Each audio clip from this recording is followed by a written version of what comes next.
ini ya, dia hidup, tapi ini tak boleh buka. Ini tak boleh buka. Dia itu motor sedut boleh, tapi ini tak boleh buka. Dia sudah rosak, tak boleh buka. Jam ke apa tak tahu lah. Boleh repair ayo. Kita test.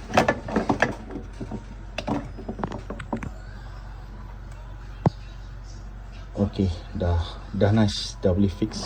Kita test.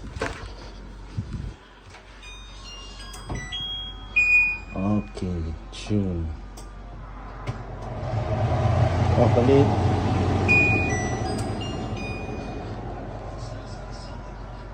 Okay, nice. Dan alright guys, kita ada satu case di mana Fortile owner ni kata hidrolik ni tak boleh buka. So jadi kita dapati hidrolik ni okey. So jadi yang rosak dekat komponen board 12V 5 mAh. So jadi kita dah selesai repair.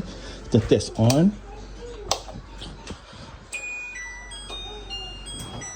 Dah buka seperti biasa. Nice.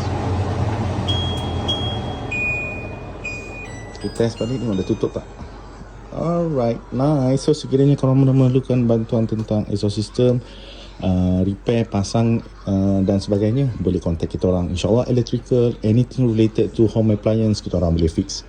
Right, nice, done.